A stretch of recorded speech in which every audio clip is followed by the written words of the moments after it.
Yo, what is going on, guys? Aspect Gaming back once again in GTNH, and episode 32. And today I did a whole bunch of things on the side. Number one, I just brought online a third MOX reactor. So my main goal with these MOX reactors is to slowly bring them online as I get enough plutonium to.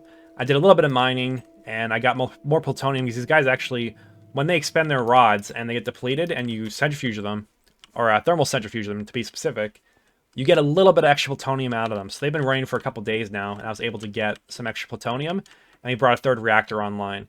The other two will come online slowly whenever I have enough plutonium, and I'll do some more mining, probably happen to get some plutonium while doing that. I also have two IV circuit assemblers now. This is a massive speed upgrade from a lot of my crafts, because the circuits are a huge bottleneck for me. And as we can see, I staggered the circuits here, so the nanos, like I guess the first, that's the MV1 actually. So like the fourth and the second tier of the nanos are in here, so the assembly and the mainframe, and then the first and the third one are in here, so the computer and the nanoprocessors themselves. Being staggered, they're able to multitask and parallelize a lot better. That's what we're doing with that. Now in here, I'm working on a massive and crazy overpowered ME controller right now, and the power usage on it is honestly not that large, so we're able to utilize wireless connectors now because we have enough power to do so. And I'm able to clean up the cabling quite a bit, honestly. And we're going to be able to bridge back and forth, as you can see here, from these wireless connectors to wherever they got to go. And it's going to be really, really nice, really convenient for the wiring. So I'm going to bring my old controller offline slowly. Honestly, most of these P2Ps probably don't even have that many things running to them that are important anymore. And I want to redo everything anyways towards the lawn-based section. So that's kind of what we're looking at for the near future, I suppose. And yeah, I'm gonna be working on the rewiring.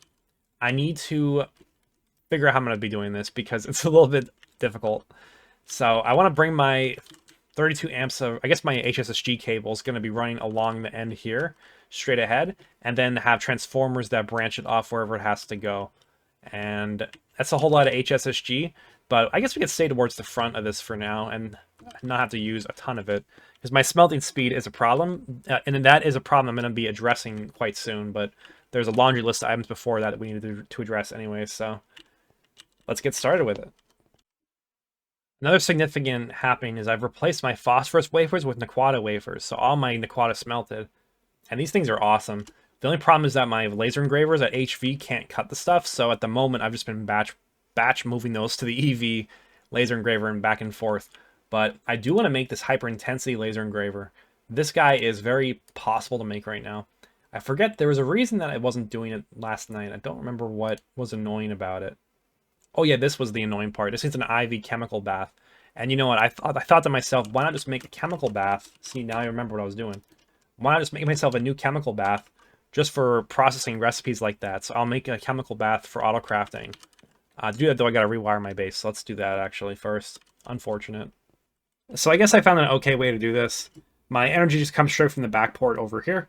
This is a full 16 amps of LUV, and this guy has 32 channels of a carrier network, which this is just a wireless connector coming out over there.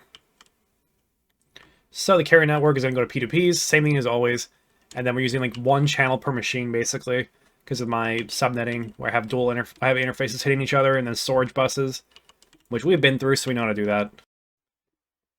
You know what? Since we're not poor anymore, we added ME output buses to all these. Plus one channel, but it's much quicker than using item conduits to get items out of there. So that's pretty good. We'll continue doing that. So I decided to work on a weird side project. I want to start pumping planetary fluids, but to do that I need ender tanks, and I already used all my loot bags and I didn't get any more of them. So let's just craft them. I have the wand to be able to do that. I just need nether stars and Enderium, and then long blaze rods, which are no problem. None of that is any problem. So I'm working on powered spawners right now. I want to be able to automate this a little bit, so I'm working on some unusual things that people probably don't do very often. So I have a powered spawner here, which is specifically just for capturing zombie souls. So I'm going to do one to demonstrate here. Basically, all you do is set this to capture mode. You just click this arrow to go from spawning to capture mode, and then you can pattern the zombie that you get out of here. So we're going to do that. So we're just going to tell it, soul vial, you get the zombie, and it has to be exact. Okay. Because yeah, the zombies that you get from like out in the wild are not normal. Like they're, I don't really know how to explain it. Like I guess there's some kind of like NBT data or something that it's tied to them, where your auto crafting will not automatically grab them all the time. So that's why I'm going to go here and we're going to edit this to use this specific zombie that I have here. And there, that should be correct then. So now I put that back in the soul binder. And we should be able to craft these now. Yeah, it looks like it caught it. That's perfect. I love that. Now we need one more of these as well for Enderman. So I gotta go grab an Enderman from the end. I forgot to do that. Because yeah, you often need Enderman for, what are they? I think they're just called like Ender Crystals. Alright, thanks to my hard work, this seems to be going pretty well. I'm able to automatically request stuff from the system now. I just threw an XP obelisk on this. I don't really have a better way to deal with it. I'm going to move this down a block in a minute too, once this is done crafting. You can pipe, or not pipe, I guess you could wire up directly to these now. I didn't think you could do that, but I guess you can now. I thought you needed this buffer, but I guess I'm wrong. But yeah, we're going to move this all down a block just so it's flush with the floor. It'll be cleaner. And then we can finish this up. And I want to redesign this room a little bit. It's kind of getting to be... It annoys me that this room is so makeshift, and it's starting to become something, you know? So let's set this up. And yeah, we should be good now. We'll throw the obelisk on... I guess we'll just put it in the front. Because we need to do a cable coming out here. But the good news is these could all just be always active. And it only needs to go to one interface now. And I could get back some cables. Okay, perfect. While I wait for my recipes to craft, I'm making the thorium yttrium glass, like 100 of it right now, and it takes a while. So my fluid extractor is a huge bottleneck, which I could fix as well. But I'm looking for a very specific mob, and I hear a ghast. That's what I want. I'm looking for either a king ghast or a queen ghast, both of which are pretty good. And these guys are going to give me gold and emerald infinitely in the EEC as well. So hopefully I can find one of them. I've seen multiple queen ghasts before in this area specifically, so I'm just kind of hanging out around here. I don't know who remembers it, but it was maybe like episode like 7 or 8 or something like that. When I was in the nether, I got attacked by the queen ghast. That was a good time. But now I realize that thing is OP, and I'm really hoping that another one will show up. There it is, queen ghast. Got lucky, I guess. That was the first ghast I've seen the entire time. Alright, we grabbed one pretty quickly, actually. I didn't expect it to be that short. So I guess I'm lost now. It's time to wait around for stuff to craft. But actually, I do know what I'm going to do. I'm going to make 2 more EECs. So let's go get on that. Scratch that. We're even going to make more EECs. So I have an evil plan. We're gonna execute on it right away. So not to get even more out of whack, but we're going to make a giant Thaumcraft node today. So there's a method to create a giant node that I've recently become aware of, involving an EEC, and it also involves something that I gathered a long time ago that I'm really glad that I did. So let's take a look in here. Soul Vial with an Eldritch Guardian. So this guy is going to drop me Ethereal Essence of Examinus and Alienus. That is all 6 primals in a very nice way. So I can get Crystallized Essence of those aspects from that guy. And then from the Crystallized aspects, or Crystallized Essences, you can apply these to an Ethereal Shard with a Dynamism tablet to grow an infinitely large node really quickly. So we're going to be working on that. Okay, there we go. Blaze Rod is online, so are the Witches. These are going to have a ton of annoying items I got to deal with, but we're going to filter our AE network with this. I'm getting overwhelmed. There's too many things in my brain right now. How about we turn these guys off for the moment? And I will deal with that in just a moment.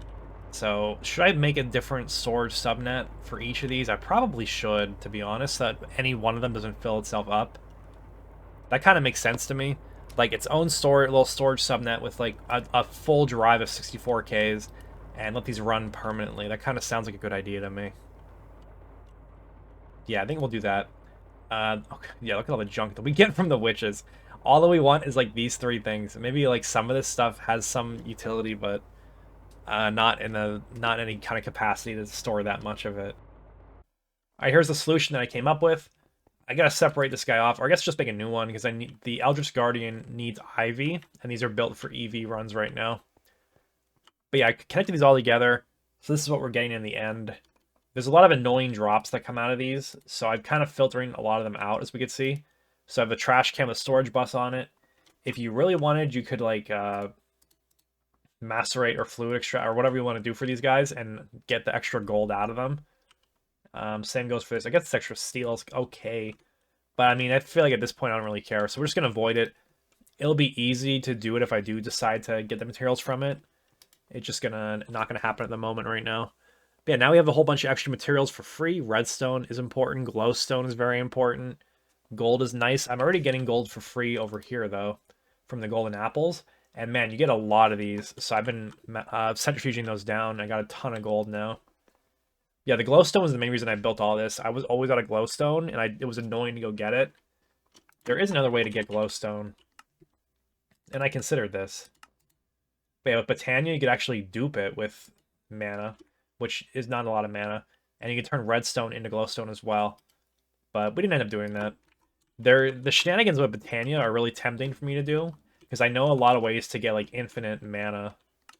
But maybe another day. The two new happenings. I realized that for the laser engraver. Now, this is confusing, because I was confused for a second here, so I'm going to explain this.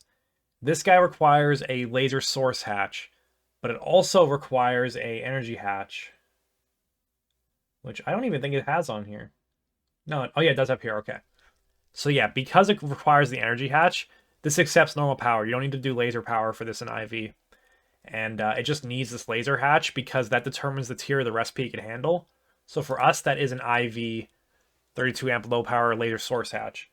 And then exactly what goes into this, the only thing that's kind of weird is these low power laser pipes, and these need cubic zirconia, which is interesting to get.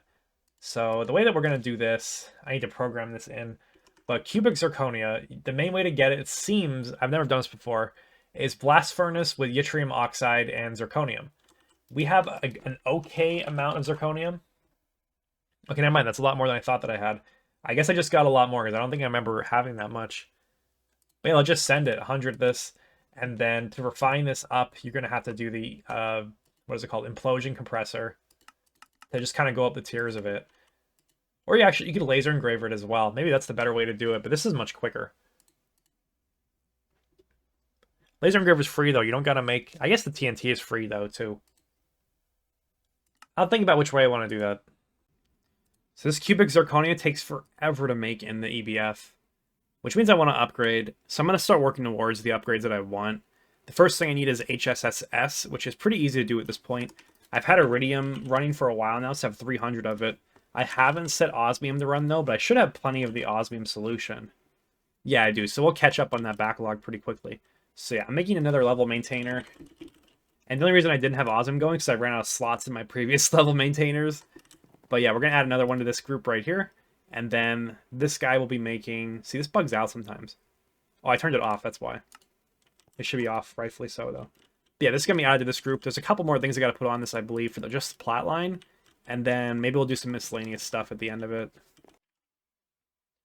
You know, while I wait for this recipe, let's start making the quantum circuits. So taking a look at these recipes, this seems like the no-brainer. So I'm going to need a source of ender pearls. I guess I could use my other EV, whatchamacallit, EEC for Enderman. That'll work out perfectly. I have a little bit on hand right now. That's enough to get me by. I got a whole bunch of quantum ice from the loot bags as well, I believe. So we'll go with this recipe. This takes indium gallium phosphide. That's crazy. We're not doing that. Indium is too hard to come by right now. I don't know why you would do that. Maybe that becomes more apparent later on, but I'm not sure.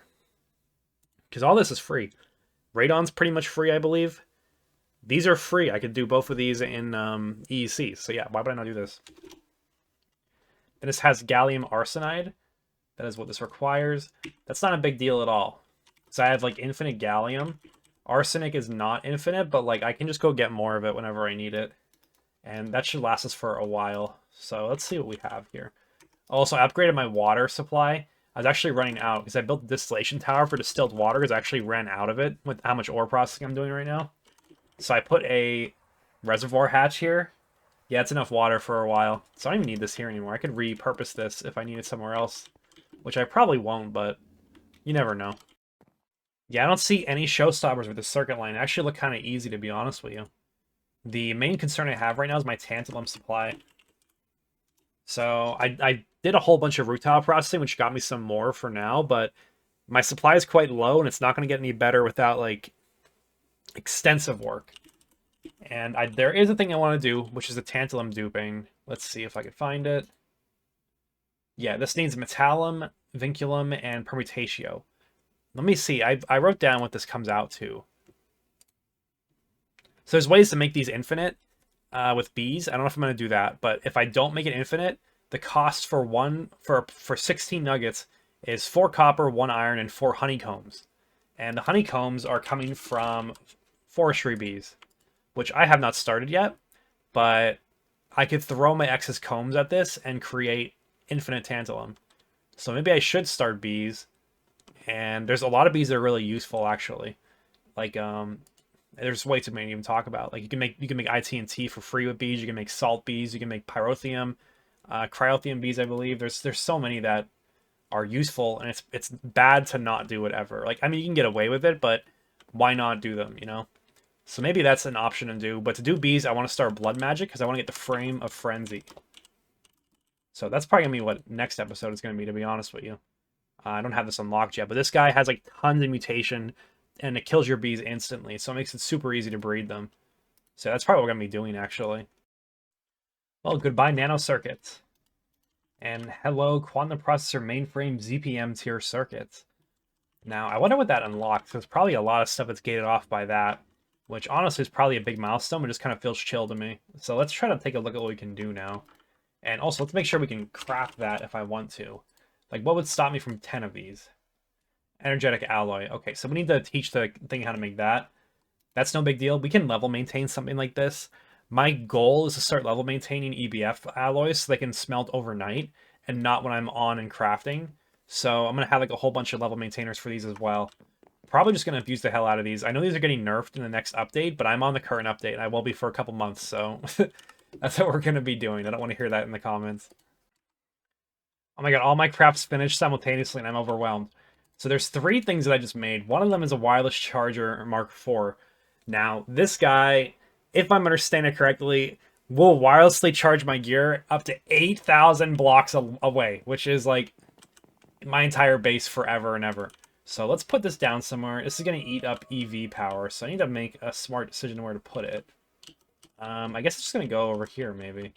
Yeah, maybe we'll throw it by the EECs for no particular reason. Oh, looks like it's working. It's charging my staff of traveling. Okay, so I have access to that. Also charge my jetpack real quick. Okay, cool. So now you might have noticed I have these travel anchors around here now. I should have done this a long time ago, but this is going to save me time walking back and forth in my base now, which is very nice and appreciated. So I'm going to have another one out here for like the machine floor, which I probably, yeah, I already have it. Let's throw it like out here. And you can name these pretty easily. And yeah, that's that simple. Another thing that I made was a pattern extender for this guy. I have a new recipe for salt water, and the reason behind that is I'm making tons of gas tiers now. So I can create salt water with this Circuit 9 recipe. It gets me free potassium and lithium. But yeah, it's just nice to have this recipe for salt water. I can get rid of my old one, and then we can keep going with that instead. And then the final thing I had was my 32 amp low power laser source hatch.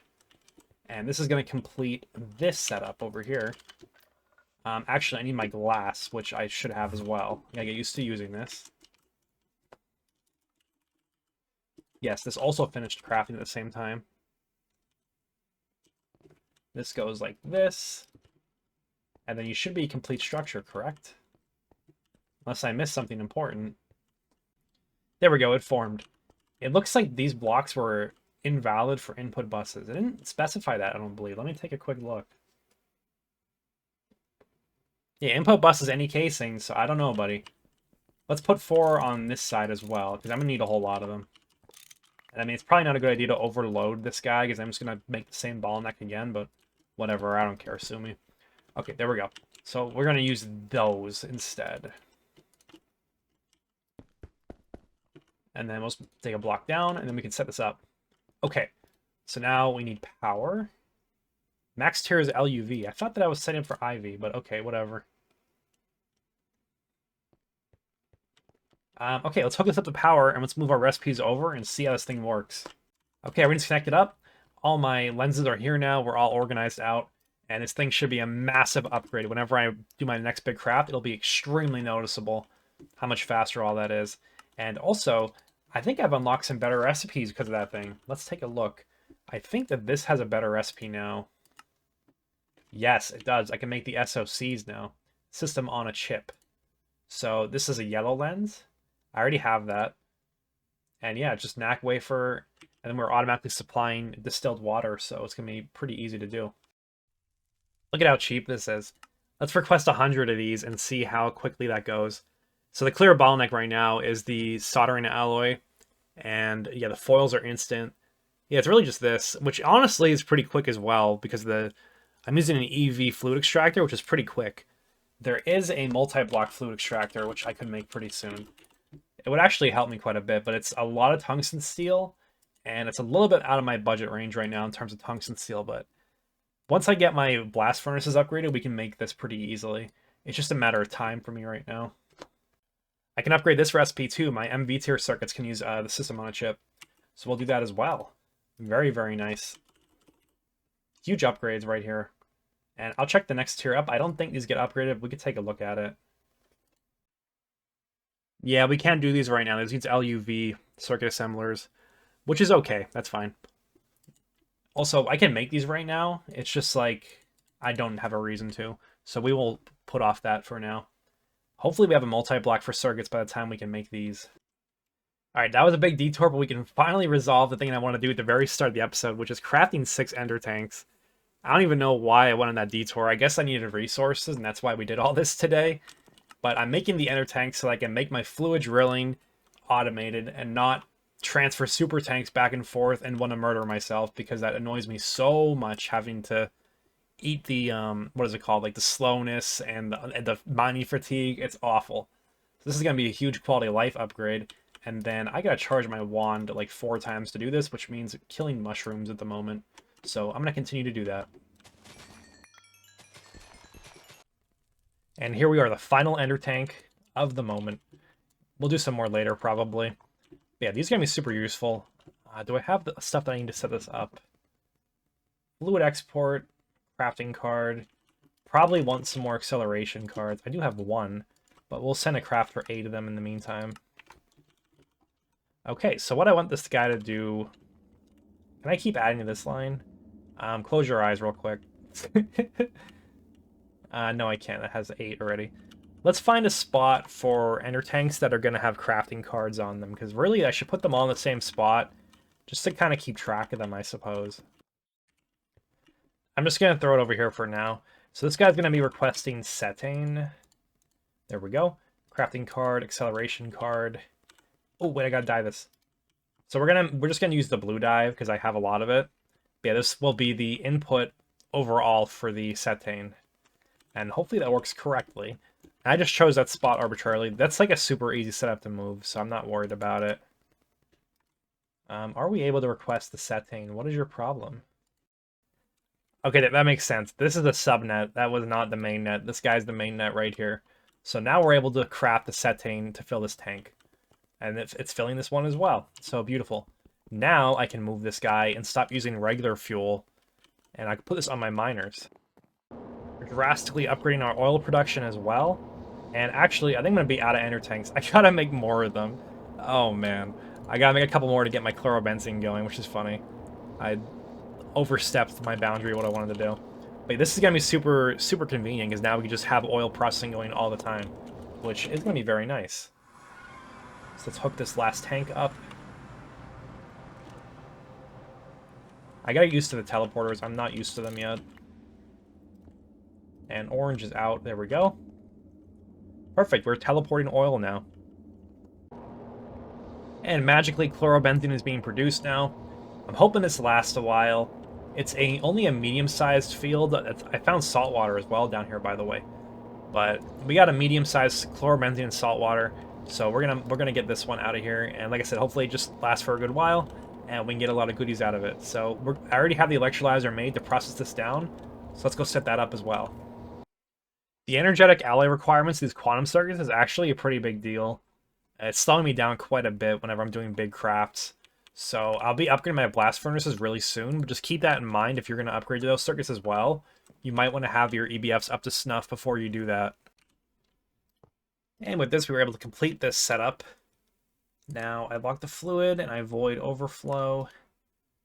Lock the fluid and allow this to be the limiting factor. Okay. I don't know why that is in there. There we go. I don't know how that happened. I guess the AE system did something strange there. Let's put that in extract only. And yeah, now we're in a good spot. So we're automatically making chlorine and hydrogen from this, both of which we need. And this is infinite. I should throw a storage bus on that as well, just in case I need chlorobenzene for something. That's a good idea. Alright, seems like everything's working pretty well. Something is causing this to be a bit slow. I guess the hatches are full, so I have to replace that with HV hatches. But otherwise, I think we're doing pretty good with this. So I'll do that off screen just to optimize the system a little bit more. And that'll be that. Very long, winding road for a simple task, which is chlorine and hydrogen production. But thankfully with that, we can start running the plat line harder. And I might even up that to IV, honestly. That's running to EV right now. Upping that to IV might make sense. And I have one more energy hatch. So yeah. I'm working on a bunch more indium as well to make more energy hatches. We're going to start upgrading a lot of stuff to IV. Yeah, that's going to be it for today, I think. Next time, I'm not sure what exactly I'm going to be doing. Maybe we'll be working towards a super node or the assembly line. Maybe infrastructure upgrades. We'll have to see what we do. Because yeah, the assembly line is the next logical step where I'm supposed to go. Not sure if I'm at the point where I'm ready for it yet or not, but we'll see. Definitely got to upgrade my EBFs as well, so maybe that's actually the next episode. But I'll figure out what I want to do. Until then, guys, thank you all for watching, and I will see you next time. Have a good day.